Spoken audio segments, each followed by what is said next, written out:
Të cilat do t'i ftojmë përsëri më vonë për të na bërë një tjetër show kështu numër akrobacie këtu në studio. Mirë se erdhe Fiona. Faleminderit për ftesën. Kënaqësi që të kam këtu.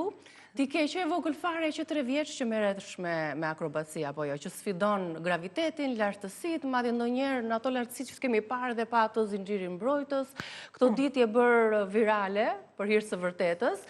Por, si që thete ti në bisedën e pashme, mjaftoi një video aty në Urban, që do doja ta ndiqnim edhe një herë bashkë, që Fiona do bëhej kaq virale, por Fiona ka bërë aq shumë punë, aq shumë show, aq shumë performanca si akrobate vetëm profesioniste në Shqipëri, që mëson dhe vajzat e tjera për këtë art dhe shkencë në të njëjtën kohë, por për këtë do të flasim pak më vonë.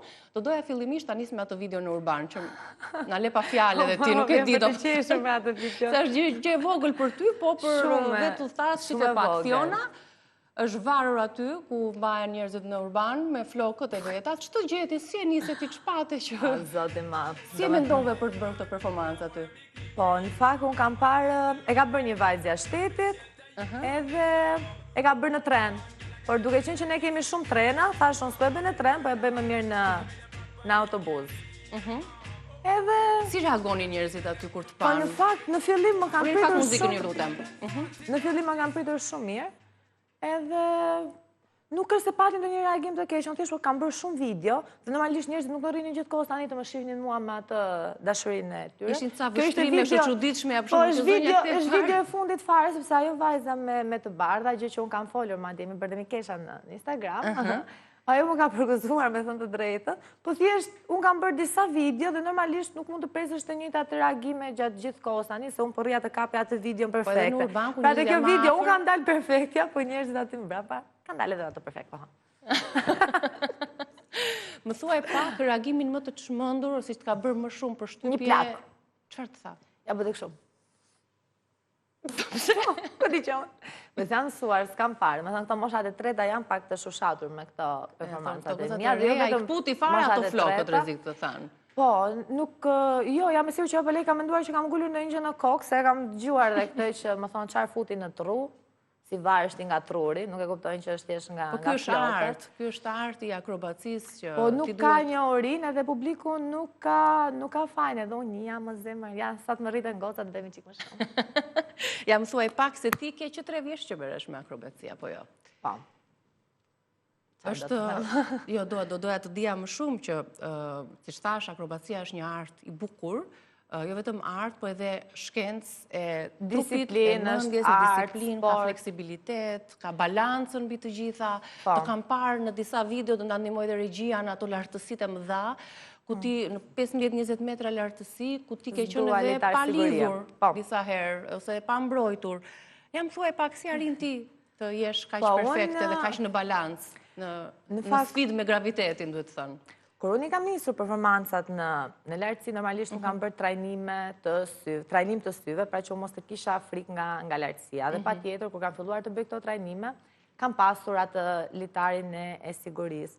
Unë kam thënë që për të tilla performanca mua më ka ndihmuar staffing, nuk i quaj dot staff, ato janë më shumë se familje për mua, pra janë alpinistët e Rock Tiranës, të cilët më kanë ndihmuar aq shumë që unë mos të kem frikë nga këto lartësi. Dhe kur unë nuk e kisha atë palestrën që të stërvitesha, se ne këtu e dim që çdo gjë funksionon në mënyrë shumë të drejtë, nuk ka padrejtësi fare. Edhe më dhanë edhe atë ambientin e palestrës që unë të stërvitesha, ku dhe nuk kam paguar dhe normalisht të kanë ndihmuar sa do pak, që ti të ushtrohesh edhe të perfeksionohesh. Mendoj që çdo gjë që kam, e kam, domethënë fal pavarësisht talentit tim, po e kam fal atyre, se po mos ishin realisht ato, s'të kisha bërë do gjithë këto gjëra, se kisha nevojë për një mbështetje, kisha nevojë për një shtys. Njerëzit thonë që mund t'i bëjnë gjërat vetëm, por jo, nuk bëhen të gjitha gjërat vetëm. Duhet një ekip, duhet një grup. Pastaj te këto që unë bëj në Vinç, kjo është një çmendurie imja. Është kjo? E kam menduar se mos ta përdor, po. Këtu kam qenë në Imar, ku dëgjon, kam qenë në një aktivitet që ka qenë dhe kryeministre. Edhe ishte shumë e bukur. Sa minuta që ndrove në ajër në ato lëvizje? Pati dhe një incident këtu dhe në fakt ka qenë një nga performancat e mia më të vështira. Jo për incidenti imi, po, psikologjikisht ka qenë një nga performancat e mia më të vështira. ndodhi një incident, u rrëzua dikush, vjen për të qeshur. Edhe normalisht ishte një miku im, kur pash atë që u rrëzua, më zhdua me parashut. Ishte jashtë performancës tënde, nuk ishte lidhje me showun që po bëje ti. Disa minuta më vonë unë do performoja dhe unë kisha dhe mamen dhe vete, që ishte hera parë që po më shifte në një shfaqe të tillë, dhe kur patë incidentin që ndodhi, nuk të la më të vazhdoje të... Po më lutem mos të hypja, realisht, po më lutem mos të hypja, qaja ishte ullur aty në rër, rinë të këshu e këthyrë me kuriz dhe thoshte nuk të shof. Di vetëm që dridhesha, më dilin lotët vetë dhe më thanë që po të duash lëre, mos e bëj, për unë nuk isha ndërmend që të lije performancën. Edhe e bëra, po që ka qenë psikologikisht ka qenë një nga performancat më të vështira, nuk e kisha mbledhje mendjen fare, domethënë ishte ajo kënga Die with a Smile, e këndoja që të hiqa mendjen nga gjithë stave që kishte ndodhur, por më dilin vetë lotët, vetë. Përveç kësaj përgatitjes, fleksibilitetit, balancës që duhet të kesh, kjo punë, ky art që ti bën, patjetër që kërkon edhe një lloj përgatitje të fortë, siç e the, psikologjike dhe emocionale. Po, domethënë, një gjë të shkojë keq. Me thënë të drejtën si që shanë ndjerë të kjo aktivitetit dhe të tjerat nuk mendoj fare. S'ka menduar asnjë gjë, i kam shijuar të gjitha pa fund. Performanca që kam bërë për shembull te Kura Vashës, unë të thash kam një besim total tek miqtë e mi që më sigurojnë dhe e di që gjithmonë jam e sigurt, asnjëherë nuk do dështojnë në performancë. Te këto që mua më ka lënë truri dhe nuk e vë litarin e sigurisë. Si pse nuk e vë litarin e sigurisë? Po te këto në Vinç nuk dua se nuk po bëj ndonjë. Do më thënë, unë që di po bëj për shtetin shqiptar, po ja shtetit është normale, se dhe një numër në lartësit, ku të për 2 metra, unë të lidhëm pëmë. Tani, qëfar ndryshimi, qëfar dallimi ka kjo lloj akrobacie që ti bën, që është akrobaci moderne në ambiente urbane, publike, kudo, me ata akrobacinë e cirkut? Ajo akrobacia që bën nuk ka lidhje me akrobacinë e cirkut, akrobacia e cirkut. Por kjo është një akrobaci moderne, prandaj thash që kjo është një show dhe një stil që ki e bën në vetmja në fakt që kam bërë në autobus, deri diku mund të ngatrohet me atë të cirkut, por që prapë s'ka lidhje se unë jam vetmja që e bëj disiplinën e flokëve. Ma thë dhe je pyetësa rrova. Jo, them që kjo kërkon më shumë impenjimësh, më shumë show. Po, patjetër se po t'ishte ashtu s'do isha vetëm unë. Që i bëjtë tila performanca në... Ki e vetëmja që bën këtë lloj akrobacie moderne të lartësive dhe të këtyre performancave? Jo për t'i bërë qefin vetës, po edhe unë jam. Dhe më pëlqen të rrezikoj, do doja shumë. Unë konkurencën e kam jashtë shtetit.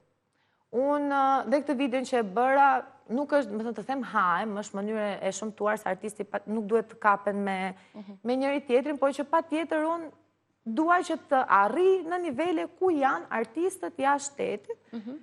Ja kam dalur, ka nevojë pa tjetër, gjithmonë ka vend për të bërë më mirë, ka nevojë për të përmirësuar. Ke dëshirë të performosh jashtë? Kam performuar unë. Të shkosh në Bingines? Po, atë e kam menduar, por ajo nuk bëhet vetëm me mua. Ajo, do me thënë, ndonjëherë nuk mjafton vetëm 2 krah për të arritur lartësit të mëdhaja. Duhet të t'japin dhe të tjerët krah, që këtu në Shqipëri nuk t'japin për t'i presin. Por kjo është një tjetër muhabet. E kam menduar që ta bëj një rekord, por nuk e bëhet vetëm, më duhet një mbështetje që këtu nuk e ke. Po, gjithsesi ndoshta kjo mungesë që ti po ngre dhe ky problem që ti po ngre, ndoshta është fakti që nuk e kemi një lloj tradite të këtij lloj arti të akrobacisë moderne në Shqipëri për të ndërtuar një shkollë të vërtetë. Jam mësuar të shohin gjëra të shëmtuara.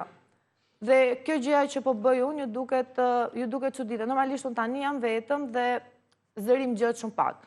Por mendoj që kur vajzat të rriten dhe janë një grup më i madh, zëri atyre patjetër që do jetë më i fuqishëm dhe mendoj, se nuk i diet asnjëherë, që nuk do t'i kalojnë gjithë këto barriera, që po kaloj unë, vetëm fakti që grupi gjithmonë ka më shumë rëndësi se sa një personi vetëm që ato thonë ajo është e çmendër valla çfarë bën ajo. Ka shumë vajza që të ndjekin edhe që frymëzohen prej akrobacisë që ti bën, vajzat që ti mëson, që janë jo vetëm këto që do na performojnë pak më vonë ne, por edhe vajza të tjera. Çfarë duhet të ketë një vajzë për ta përqafuar këtë lloj pasioni dhe profesioni? Duhet të jetë fleksibil, me i balancë, ekuilibër, fort në brisht.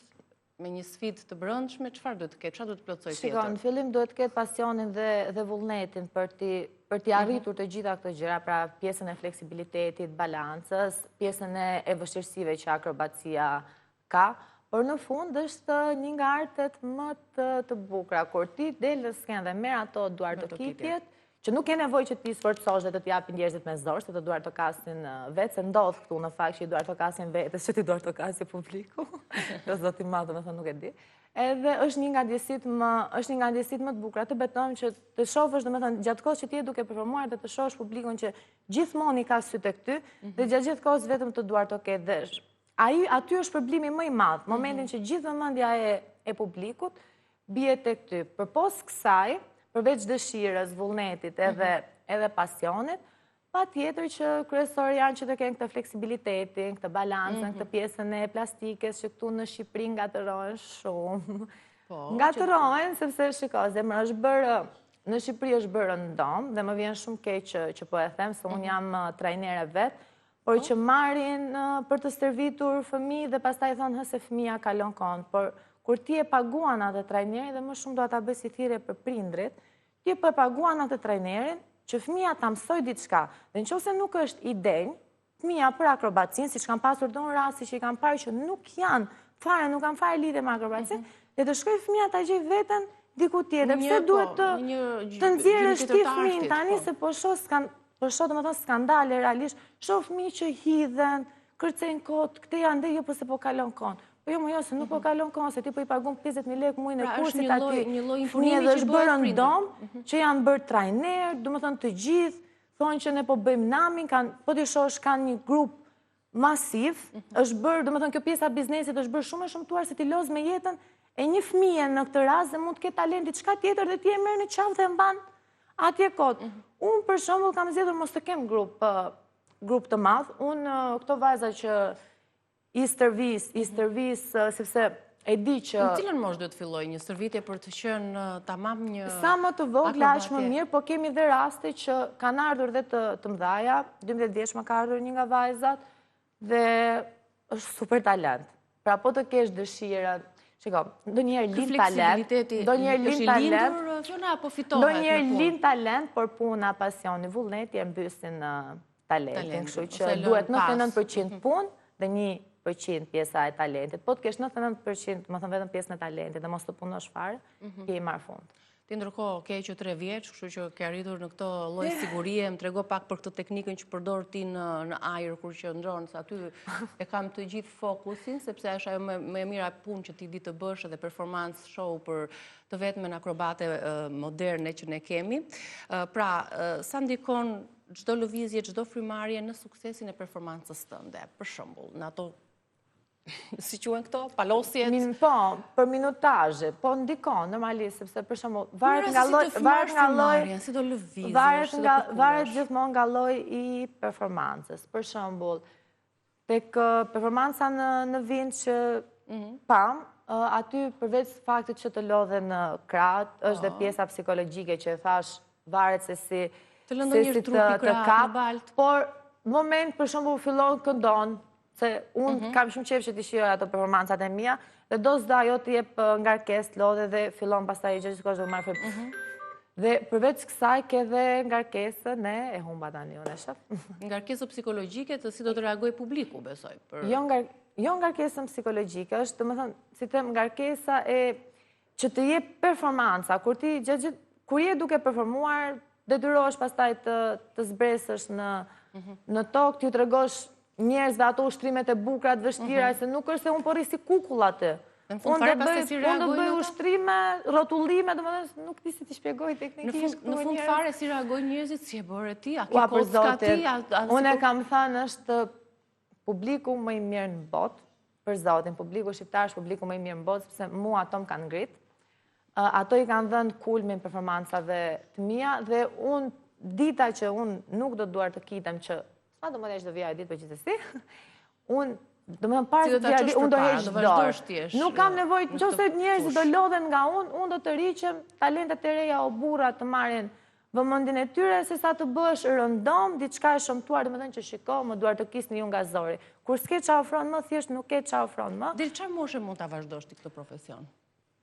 Ka lidhje kjo me fizikun, me moshën, me dietën ushqimore që ti ndjek, me trupin po. Po patjetër. Ti kujdesesh edhe për ushqimet apo jo? Nuk mund të jem 100 kg dhe të them doj në litar se më shkoj me një tjetrën. Disa ushqime që ti duhet i respektosh apo jo që të lejojnë ti jesh më fleksibël, tretja për shkak para performancës nuk besoj se ushqehesh ose janë ca rregulla të tilla. Jo, para performancës nuk ushqem sepse nga sikleti, se tash unë ndjej shumë. Jo, më vjen për të vjell, gjithmonë. Dhe kur më ka ndodhur që kam ngrënë diçka para performancës, them që hajde mos të rri pa bukë. Se zakonisht një ditë nuk ka fare para performancave, vetëm nga sikleti që kam. Më ka ndodhur që më vjen shumë për të vjell, pra më ngacmon shumë. Dhe nuk ka një ditë përpara, domethënë nuk dua që ta fare, mjafton të pi diçka dhe jam okay. Kurse për pjesën e ushqimit, thjesht ushqime të shëndetshme, ushqime shtëpie, domethënë unë po të ha një suflaqe, unë pendojmë direkt, se them o pse hëngra unë këtë, se duke ditur se sa kohë duhet suflaqe, që të tretës në barkun tim të vogël. Po, dhe ti të hesh aq po, ideja është që do ndikoj momentin që unë do rritem, nuk ndikon tani, unë jam 27 vjeç, normalisht jam që gjithë kohës aktive dhe nuk ndikon një suflaqe njërë në muaj po të haun tani. Po, patjetër që ndikon më vonë gjithë kjo keq ushqyerja. Ti kujdesesh për të mbajtur rreth parë fizikun tënde dhe anën shëndetësore. Është një nga gjërat më kryesore. Ke pasur ndonjë problem që të obezitetit që merr? Po edhe obezitetit. Ndonjë moment përveç atij që treguam, që ishte shumë emocional se sa fizik gjatë performancave të tua dhe si ke menaxhuar ti Fiona? Po, ka qenë një nga performancat që kam bërë në Kosovë, ku krijua dhe gjithë personazhi im çiksik shumë e lezet. Kur bëra një performancë me 2 flamujt Shqipëri-Kosovë dhe kam qenë në -8 gradë, atje ai Vinçit, nga që nuk ishin fësuar dhe nuk i vë faj, se unë kam ishë shumë të mirë, më ngriti dhe nuk e kupton, mua më ngrin duart nga i ftohtë, që do thotë -8 gradë rrizë, domethënë të nuk mbaj dot litarin apo? Jo se nuk mbasha dot, thjesht ngriva, ishte shumë ftohtë. Edhe ai e mori si me shaka dhe më bën të xhiro, më rrotulloi tek shumë Vinç. O zotë, me thënë nuk e di të ato, po nuk e njihni si gjë. Dhe unë sa kisha filluar që ti bëja këto performanca dhe nuk i vë faj. Ka qënë kjo, do me thënë që me zi jam bajtur, sepse ai, shishi që bëju, ti ndërkohë nuk rëdoj një njëri ju. Nuk ishte qefin e vetë. Po isha po si helikopter aty, se kërkoj me helikopterin. Ti nuk thirrje ndërkohë kërkoje ndihmë, ose menaxhojeve vetë aty, emocionalisht edhe fizikisht. Edhe kjo më ka qenë e sikletshme, edhe inteligjencë emocionale të caktuar, të pjekur, për të përballuar këto sfida. Ka qenë dhe, si të thuash, jo fillimi, po në -8 gradë të performosh, normalisht, unë sa kisha filluar të bëj ato performancat e mia pikante në lartësi, edhe edhe kjo më duhet mua të më rrotullon tek kështu, po që nuk rash. Edhe tani me ato, domethënë në Kosovë më mbështesin shumë, Kosova për artin edhe kulturën është tjetër gjë. Dhe për sportin, dhe besoj këtë e di dhe publiku shqiptar, se po e shohim se sa medalje ari po marrin vajzat tona në Dërsa vajzat që Fiona ka sjell, do të thrasim tani edhe një herë zëmbryt Wendin, Megan dhe Angie në një show, në një performancë akrobacie nga zysh Fiona. Unë të falenderoj, të uroj shumë suksese. Lartë më lartë, na përfaqësove më mirë për këtë, le themi, gjini të bukur. Të shpresojmë që kjo intervista të vlej që si një thirrje apo jo, për të mbështetur këtë lloj. Të gjithë gjë, dhe jo vetëm akrobacin, po të gjitha sportet, se përveç futbollit këtu nuk po shohin asnjë sport tjetër. Se është një punë e madhe që bëhet dhe nga vet Fiona, por edhe nga gocat që e duan këtë art të vërtetë të bukur. Do ta lirojmë studion. Atëherë ne po qëndrojmë, po i shijojmë kështu siç jemi, sepse na duhet të qëndrojmë këtu, muzika dhe performanca e vajzave.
shtëpisë. Kemi veni gjithë të fundit, që është dhe vështirë, ta tregojmë edhe ata, apo si me ka? Me kënaqësi.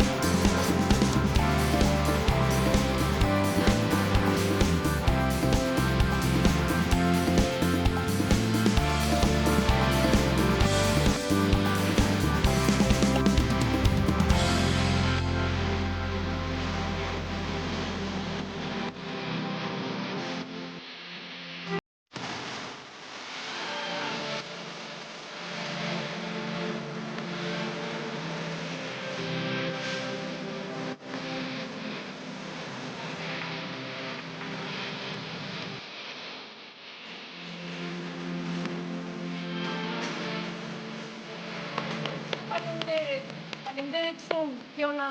Faleminderit për kohën edhe për këtë performancë të jashtëzakonshme me vajzat, si që thash dhe pak më herët, që do të jenë yjet e akrobacisë tonë. Ne do të shkëputemi për publicitet, i përcjellim vajzat, vazhdojnë akoma, sepse kanë aq shumë pasion. Bravo, ja me këtë performancë një skulpturë vërtet aty sipër, Wendy.